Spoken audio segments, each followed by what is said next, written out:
Magandang hapon ho sa mga kababayan natin dito sa Poblasyon 3 ng Cotabato City. Gusto ko mong pasalamatan na muna si Councilor Benz, Councilor Tata, yung mga party leaders natin na nandito sa Poblasyon 3. Siyempre ho, yung mga kasama ko dito sa Cotabato First, yung team natin. Hindi ko na ulitin yung pag-introduce sa kanila kanina kasi ho, na-introduce naman. Magmula doon sa magiging kasama natin, na kinatawan natin sa Kongreso, si Mighty Paul Mastura, yung sa Parliament na dalawa, si MP Romeo Sema. Doon ho ako sa kabila, pero nag-decide ho akong sumama dito para ho mas actual na makita namin yung kondisyon ng inyong mga komunidad at saka yung mga kababayan natin na nandito sa Poblasyon 3. Kasi yung mahirap na magplano ng tulong, mga proyekto at iba pang serbisyo para sa mga kababayan natin nang hindi natin nakikita ng aktual kung ano yung pangangailangan ng mga kababayan natin. So yun ho ang pinaka-importante sa akin, na makasama kayo, makita yung komunidad nyo, kayo mismo makausap namin para mas tumpak yung mga programang iisipin natin at paplanuhin para sa inyo. Ayun ho ang intensyon namin. Pangalawa ho, ang sinisiguro ho namin sa inyo ay yung Cotabato First na team natin na pinamumunuan ng pinapatakbo natin na mayor na si Ibo Chabo, ngayon ay vice mayor ninyo, ay sila mismo ay napupunta doon sa mga barangay ho ninyo. Yun ho ang kailangan. So napansin naman ho ninyo, magmula pa last year hanggang sa ngayon ay tuloy-tuloy lang ho yung pagpunta namin sa inyo. Pangalawa ho ay gusto namin walang maiwan sa mga komunidad dito sa Cotabato City. Kaya ho, gaya nung nasabi ni Vice Mayor kanina, yung pong mga komunidad ng mga Kristiyano na nandito sa atin, alam naman ho natin na marami pa ho tayong mga kababayan. Yung Cotabato City ho ay mixed na community. May mga Kristiyano ho na nandito. So kailangan ho sa konseho mismo meron tayong kasama. Kaya ho si Frederick daw, yung tatay ho niya, naging councilor na rin. Siya din ho ay dumaan na sa konseho. Siya ho ang pinili natin. Hindi lang ho para maging simbolo ng representasyon, kundi merong tunay na boses. Kasi marunong na dahil nanggaling na ho sa konseho. Kaya ho, nag-decide tayo na isama siya, si Fred. Ang partido ho natin, alam niyo naman ho, ang partido natin, magmula sa national, sa regional at saka sa local na politika, meron tayong mga kasama. So mahirap po kasing sumabak sa politika at eleksyon nang wala tayong mga kasama. So mahirap po yun dahil halimbawa kung na-disconnect tayo sa national, marami pa hong national programs na kailangan umabot sa atin. Kaya ho yung sa atin, meron tayong mga kasamang national na party. Ito ho yung lakas. Yung Lakas CFD ay partido ho ng Pangulo, partido ho ng Kongreso. Yun ho ang kasama natin. So, yung political party natin, meron connection sa national, meron din tayo sa region. Ito yung coalition, yung BGC, at saka yung SIAP. Yun ho yung local na regional party natin. Bakit ho natin kailangan yun? Kasi ho, yung BAR ay importanteng institution ng paggogobyerno na maraming pwedeng maitulong doon sa mga komunidad natin. At kailangan ho natin kasama natin sila para mas maraming serbisyo, mas maraming programa, mas maraming proyekto ang may papaabot ng mga kasama natin. Halimbawa ho, kung swertihin tayo, at sigurado namang suswertihin tayo, na yung mga kasama natin sa Cotabato, sa tulong ninyo ay mailuklok natin. Halimbawa, si Vice Mayor, magiging Mayor, si Dato Bimbo, magiging Vice Mayor, at yung buong slate ng konseho ay tulungan nyo. Para ho talagang sigurado tayo na yung gobyerno natin ay malakas. Yun ho ang kailangan natin. So, Sa amin ho na parte, nakita nyo ho yung mga programa sa rehiyon. At importante sa regional government, itong parliamentary system, yung meron kang political party. Kaya ho, nandito yung political party na siya nating regional political party. Pero kaalyansa niya, yung maraming political parties na nasa iba-ibang probinsya. So, halimbawa sa Lanao, sa Basilan, sa Tawi-Tawi, at saka sa Maguindanao. Magkakasama ho yung mga political parties na yun. Para ho mapabilang tayo at yung syudad natin doon sa mga nagdidesisyon doon sa regional government. Kasi yung importante yun, na meron tayong tunay na boses na kasama doon sa decision making para ho maipaabot natin, mabigay natin sa mga kababayan natin yung serbisyong tumpak sa kanila. Yun ho ang kahalagaan. Pero, hindi lang ho para sa mga namumuno yung political party. Mas importante ho na yung political party ay nakabase doon sa mga membro na tao sa iba't ibang komunidad. Yun ho ang mas importante. Kayo na mga kasama namin, kayo na mga membro. Kasi kayo ho ang tunay na magdadala at magbibigay ng lakas doon sa partido natin. Pero ayaw din natin na yung political party na aktibo lamang pag malapit na ang eleksyon. Ayaw din natin ng ganong klaseng political party na pupuntahan lang kayo, pagsisilbihan lang kayo pagka malapit na ang eleksyon. Gaya ho nung sinabi sa inyo, wala pa sa isip natin ang eleksyon at ang politika noong 2001 at 2000. Pero tayo ng pandemic, pero sinigurado natin na yung serbisyo ng gobyerno aabot sa inyo.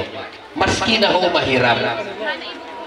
Yung pong mga tulong sa inyo, alam po ninyo na mahirap na ipinaabot yun sa inyo. Pero ginawa natin ang paraan na umabot pa rin para ho sa inyo. At nagtuloy-tuloy ho yung mga serbisyo na yun. Si Bensar ho, alam niya kung ano yung pinaabot na tulong dito sa inyo. Yung pong kapitan ninyo, alam niya kung ano yung tulong na pinaabot ng ating ministry para dito. Ang pinaka-konkreto ho ay yung barangay hall na yan. Maliban dyan, meron ding natatanggap na share yung barangay ninyo doon sa taxes na nakukolekta sa rehiyon.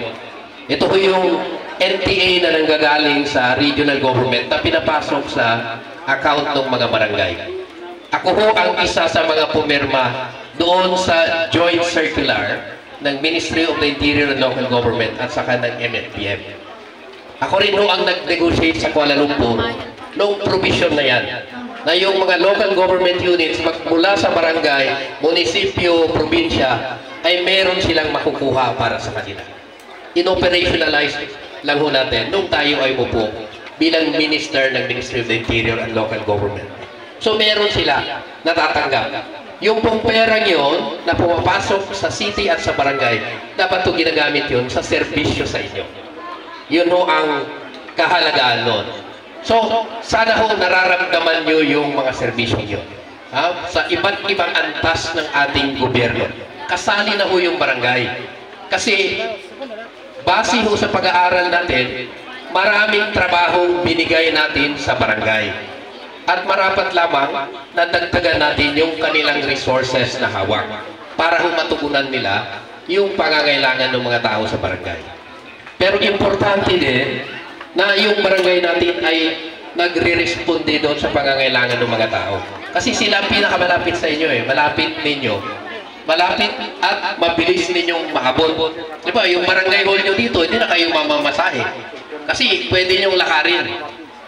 Kaysa pumunta pa kayo sa City Hall o pumunta kayo sa regional government. Dapat, yun ang idea.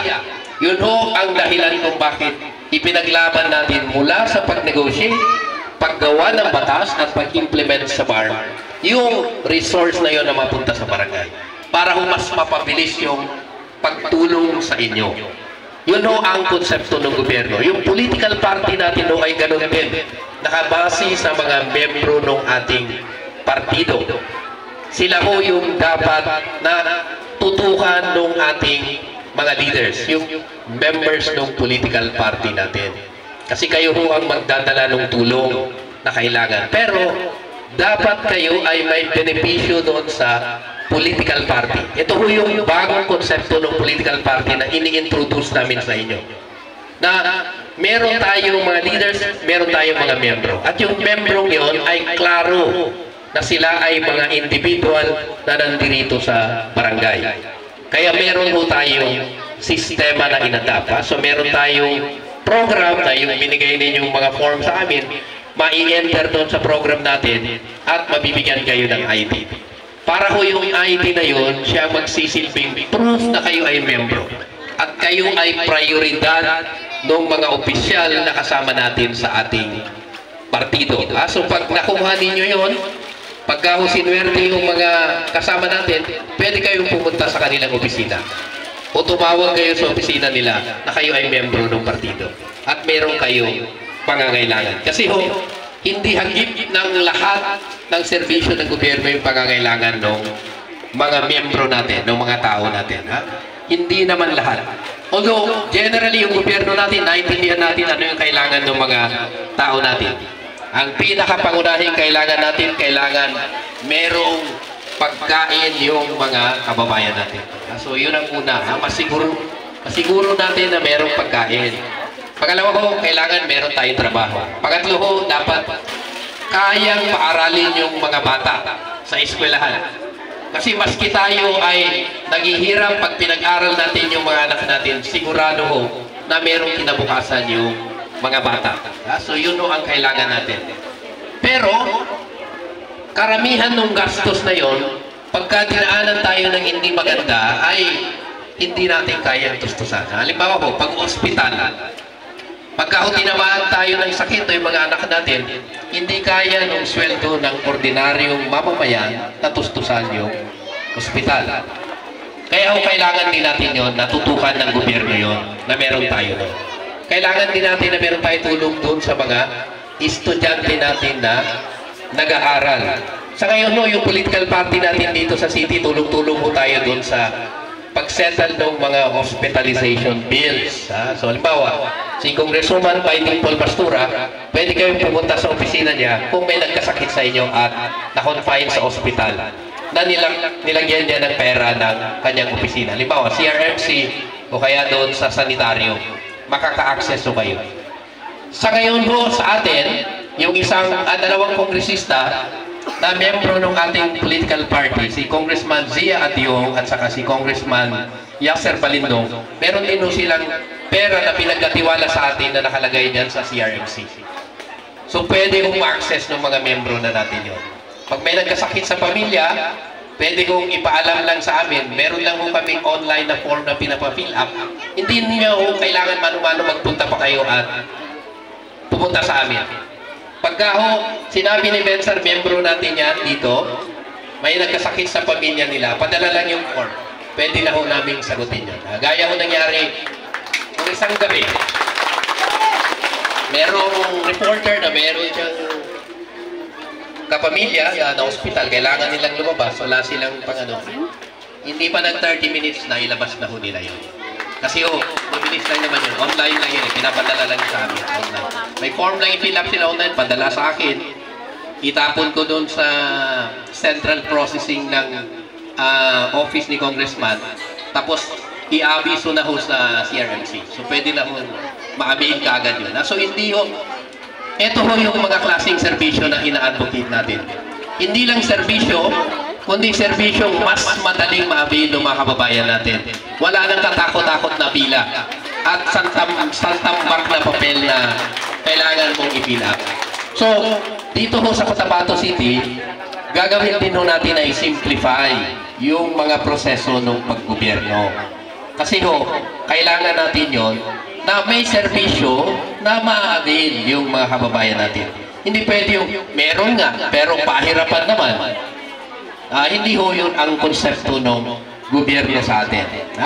So sa atin ho, sa Cotabato First, ang pinakaunang prinsipyo natin ay full access doon sa government services. So ibig sabihin, lahat ng serbisyo ng gobyerno, kayang ma-avail ninyo, ma-access ninyo. Para ho hindi talaga taghirap.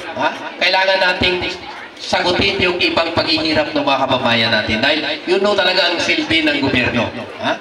Hindi ho bangko ang gobyerno na kailangan niyang mangolekta ng mahal na taxes, mahal na charges para mapuno yung kaban ng gobyerno. Pero wala tayong kasiguruhan kung yung pera niyo na kinolekta ay babalik sa inyo. Ang kailangan ho natin ay mas simplihin yung serbisyo para ho mas mapadali. Kasi yun ang trabaho ng gobyerno, magbigay ng serbisyo. Yun ho ang unang kailangan natin. Pangalawa ho, sa Cotabato City, nakita nyo naman yung itsura ngayon ng Cotabato. Wala hong tunay na plano na sinusundan taon-taon at pinupondohan para maabot natin yung gusto natin. Wala hong ganun. Sa Maguindanao pa, sayang, banarak kung may kapag gobyerno siya. Pasalang pa. Yung mga Bisaya na nandito sa Cotabato, alam na nila yan. Yung mga estudyante kami dyan sa Boys Department, pati yung mga classmate ko na mga Bisaya, alam nila, pasalak ka. Pagka magsagot ka nang hindi ka nag-aral, study, pasalak ka lang. Naintindihan, ganong klase din yung gobyerno ngayon dito, pasalak pa. Ha? Walang klaro na pupuntahan. Kung wala ho tayong klarong pupuntahan, talaga mawawala tayo. So, iikot-ikot lang tayo hanggang sa mawala tayo. Hindi ho ganun ang klaseng gobyerno. Sa atin ho, klaro sa atin, importante yung infrastructure sa Cotabato City na maayos natin. Kasi ho, yung city natin, maliit lang. Pag hindi maayos yung road network system mo, isa lang ang highway mo, talagang magkakatraffic tayo ng buong araw at buong gabi. Pagka nagkamali ng abiso pa lang, So, gaya nung nangyari, mga few weeks ago, walang abiso na kinat pala yung TV Juliano. So, walang nagsabi. Hindi pwedeng hindi malaman ng city government yun. Kasi kung by administration yan, ibig sabihin, city engineering office mo ang nag-undertake yan, tao mo siya. Kung ito naman ay kinontrata isang contractor, yung proyekto ng city government, merong abiso doon sa contractor. At si contractor, kailangan niyang mag-apply ng authority to occupy, lalo na ho yung public space. At dinidetermine mo kung anong oras at gaano kabilis o katagal yung paggawa doon. So, malalaman mo na, hindi ako mag-issue ng authority to occupy kung kalsada yan ng umaga. Dapat gabi o kaya weekends. So, kung pasalak ang gobyerno mo, salak talaga. Magdusa tayo. Lahat tayo matatraffic. So, dapat meron. So, may sistema dapat yung gobyerno. Yun ang kailangan natin ng gobyerno rito sa city. Maliit tayo na syudad. Congested. Kailangan na strategic yung paglalagay ng infrastruktura at pagplano rito. Hindi pwedeng isa lang ang daanan. Itong Sinsuat Avenue lang. Lahat tayo dyan magdaan. Magdating pa yung mga members ng parliament, dating pa yung mga magpapalo-up na nasa 6 na probinsya ng bar. Di talagang mapupuno tayo kung ganun lang. So, importanteng mag-expand yung city. At klaruhin ano yung stages ng pag-develop ng mga infrastructure na yun. Tayo ho, sa political party natin, bago tayo sumabak, ay pinag-usapan na natin ano yung programang i-offer natin. Para klaro sa mga kababayan natin. Na ito yung gagawin pag tayo ang sinuwerte. Ito ho yung gusto namin ipaintindi sa mga kababayan natin. Na importante ho yun. Pangalawa ho, trabaho. Importante rito.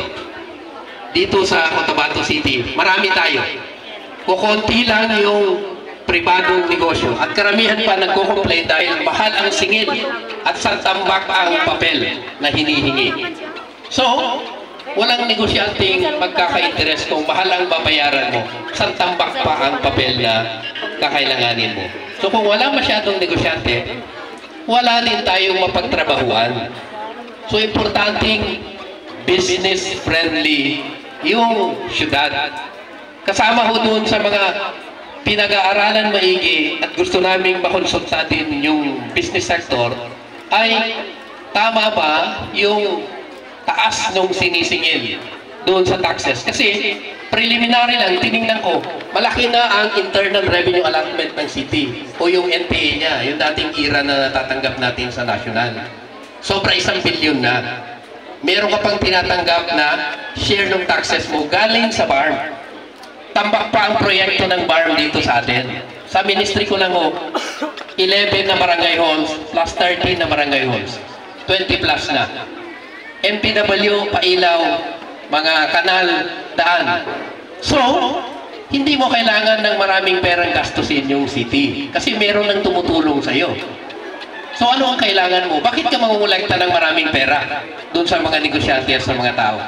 Kung meron naman palang pera yung city government at meron pang ibang tumutulong para sa proyekto. Ang kailangan mo ay ibaba para ma-encourage mo yung business na maglagak ng kapital at maglagay ng negosyo sa Cotabato City. Dahil pag naglagay sila ng negosyo, dahil mababa yung babayaran mo, hindi masyadong tedious yung proseso, wala masyadong papel na kailangan, mas maiengganyo sila. Wala namang negosyante na pupunta rito na magbabayad ng mahal pero wala siyang kita. Naubos lang sa pambayad niya doon sa taxes, fees and charges niya. So kailangan ibaba natin yon para maengganyo yung negosyante. Pag naglagay ng negosyo, mag-i-employ siya ng mga tao doon sa kanyang negosyo. Pag umikot yung pera natin, meron pang karagdagang negosyo mangyayari sa ating syudad. Magkakaroon ng employment opportunities yung mga kababayan natin.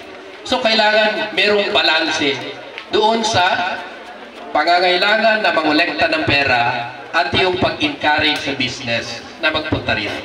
Siyempre, importante rin sa negosyo yung seguridad. Wala namang negosyante na pupunta doon sa syudad na hindi niya alam kung ano yan siya. Saksakin siya, barilin siya, nakawan siya, kidnapin siya, o anong gawin sa kanya. Wala akong negosyante gano'n. So, kailangan nating ma-resolve yung issue ng security. Paulit-ulit na yung sa Cotabato City.